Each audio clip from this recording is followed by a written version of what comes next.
எல்லாருக்கும் வணக்கங்க.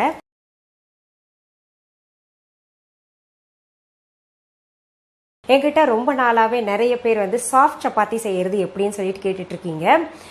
அதாவது போடுறீங்க, ஆனால் உங்களுக்கு மொடன்னு இருக்குன்னு சொல்லிட்டு சொல்றீங்க. நிறைய பேர் என்கிட்ட ஃபுல்கா ரொட்டி செய்யறது நல்லா வருது மேடம் அப்படின்னு சொல்லிட்டு ரொம்ப சந்தோஷமா சொல்றாங்க. சரி, இன்னைக்கு சாஃப்ட் சப்பாத்தி எப்படி செய்யறதுன்னு நம்ம பார்த்துடலாம். முதல்ல அதற்கு தேவையான பொருட்கள் என்னென்னு பார்த்துடலாம். கோதுமை மாவு 5 கப், உப்பு தேவையான அளவு, தண்ணீர் தேவையான அளவு, நெய் அல்லது எண்ணெய் தேவையான அளவு. சப்பாத்திக்கு தேவையான பொருள்கள் பார்த்தோம் இல்லையா? இப்போ அது செய்முறை பார்த்துடலாங்க. நான் உங்களுக்கு இந்த மாவு பிசைறது மட்டும் ஓரலாக சொல்லிடுறேன்.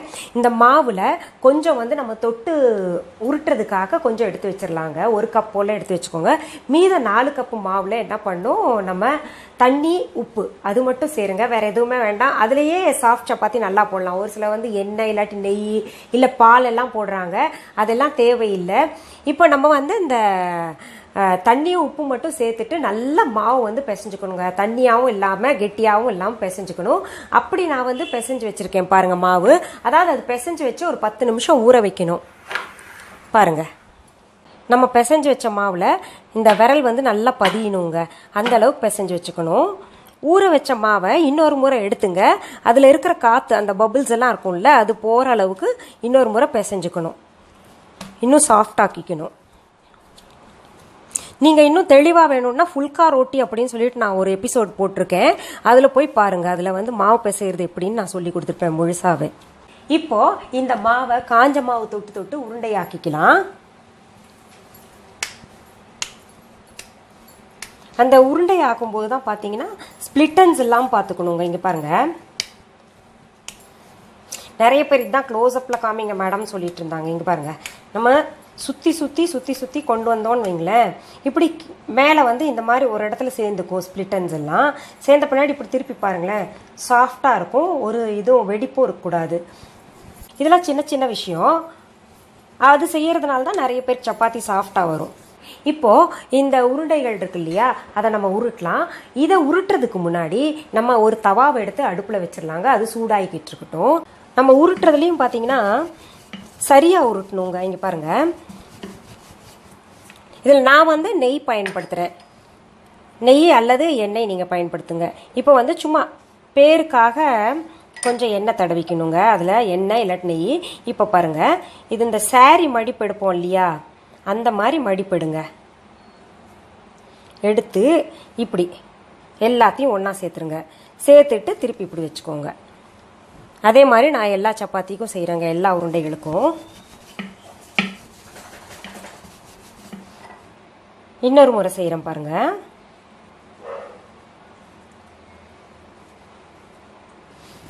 இப்போ இது உருட்டும் போது பாருங்க, தானாவே ரொட்டேட் ஆகிற மாதிரி லேசா, ஃபுல் ஃபோர்ஸ் கொடுக்காதீங்க. அதில் அழுத்தம் ரொம்ப கொடுக்க வேண்டாம். மாவு தொட்டு தொட்டு செய்யுங்க. இப்போ வெல் எக்ஸ்பீரியன்ஸ்டு நிறைய பேர் இருப்பீங்க. அவங்க நினைப்பீங்க இதெல்லாம் செஞ்சு காமிக்கிறாங்களே அப்படின்னு. நிறைய பேர் புதுசாக சமைக்கிறவங்க பார்க்குறாங்க. அவங்களுக்காக நான் இது செய்து காமிக்கிறேன்.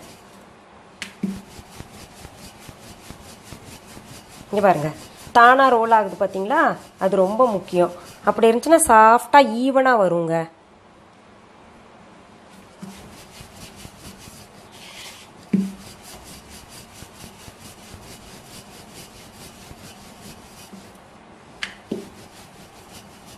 பாருங்க, ஓரளவுக்கு நமக்கு ரொம்ப பெருசும் பண்ண வேண்டாம், ரொம்ப சின்னதும் பண்ண வேண்டாம். மீடியம் சைஸில் உருட்டிக்கோங்க.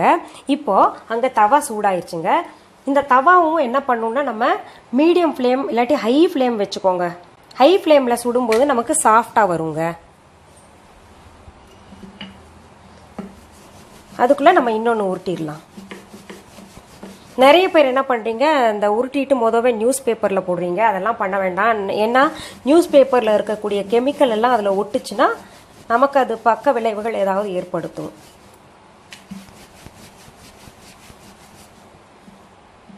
இங்கே பார்க்கலாம் பாருங்கள்.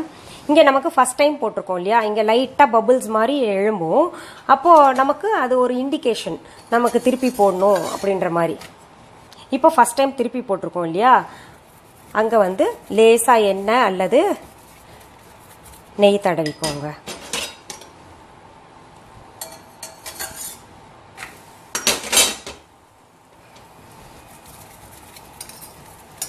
அந்த நெய் தடவும் போது கட்டாயம் கார்னர்ஸில் தடவணுங்க. அப்போ தான் பார்த்தீங்கன்னா சாஃப்டாக இருக்கும் சப்பாத்தி.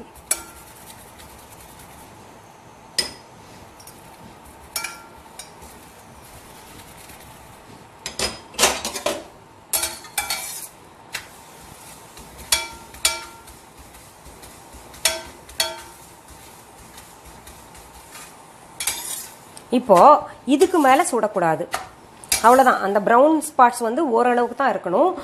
இப்போ இந்த அளவுக்கு ப்ரௌன் ஸ்பாட்ஸ் இருந்தால் போதுங்க ரெண்டு பக்கமுமே. ரொம்ப சுடக்கூடாது. சுட்டா என்ன ஆயிடும்னா இந்த ரொம்ப ஒரு மாதிரி மொடன்னு ஆயிரும். இன்னொன்று வந்து அது டேஸ்டே மாறிடும். இது இப்படி சுட்டோம்னா நாளைக்கு காலையில் நாளைக்கு சாயந்தரம் வரைக்கும் சப்பாத்தி இதே மாதிரி இருக்குங்க. இப்போ ஒரு சிலர் என்ன பண்ணுவாங்க, நிறைய மாவு தொட்டு தொட்டு உருட்டுறதுனால சப்பாத்தி செஞ்ச பின்னாடி பார்த்தீங்கன்னா மேலே கருப்பு கருப்பா ஒரு மாதிரி பொடியா தெரியும், ஒரு மாதிரி கசக்கும் சப்பாத்தி. அது வந்து ரொம்ப மாவு தொடுறதுனால ஆகும். அதே மாதிரி சப்பாத்தி உருட்டும் போது ஒரு சைடே உருட்டணுங்க, ரெண்டு சைடும் மாற்றி மாற்றி போட்டு உருட்டக்கூடாது, அப்புறம் சாஃப்ட் வராது.